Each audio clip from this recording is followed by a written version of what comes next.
ସକାଳେ କ୍ୟୁଟି ମା ଶୋଇକି ଘୁଙ୍ଗୁଡ଼ି ମାରୁଥିଲା ଆଁ କରି ଅଳସୁଆ ଭାଙ୍ଗିଥିଲା। ଏଇଠି ଆପଣ ଗୀତ ମାଧ୍ୟମରେ ଟିକେ ଦେଖିଦିଅନ୍ତି ଭିଡ଼ିଓଟିକୁ। ଆଲୋ ଗାରୋ ଗାରୋ ଗାରେଇ ଦେଲି ପାପୁଲି ରେ ତୋ ନା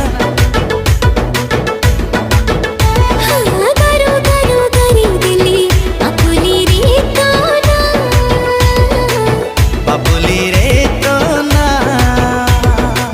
ଏଇଠି ତାପରେ କ୍ୟୁଟି ମା ଜୀବଟିକୁ ଟୁଙ୍ଗୁ ଟୁଙ୍ଗୁ ଟୁଙ୍ଗୁ ଟୁଙ୍ଗୁ କରି ଛେଲି ଦେଲା। ପାଣି ଦେଲେ, ତାକୁ କୁଲୁ କୁଲୁ କୁଲୁ କୁଲୁ କରି ପକେଇଦେଲା। ସିଏ କିଛି ନ କରିପାରିବାରୁ ମୁଁ ଟିକେ ତା ମୁହଁଟିକୁ ସଫା କରିଦେଲି। ସଫା କରିସାରିଲା ପରେ ଗୋଟେ ମୁହଁଟି ଭଲ ଭାବରେ ପରିଷ୍କାର କରିଦେଲି। କରିସାରିଲା ପରେ ଗୋଟେ ପାତ୍ରରେ ଛତୁଆ ନେଲି। ସେଥିରେ 2 ଚାମଚ ଛତୁଆ ନେଲି, 1 ଚାମଚ ଚିନି ନେଲି। ତାକୁ ପାଣି ଢାଳି ଗୋଳେଇ ଦେଲି। ଭଲ ଭାବରେ ଗୋଳେଇ ସାରିଲା ପରେ ମିକ୍ସ କରି ନ ହେଲା ପର୍ଯ୍ୟନ୍ତ ତାକୁ ଗୋଳେଇ ଚାଲିଲି। କ୍ୟୁଟି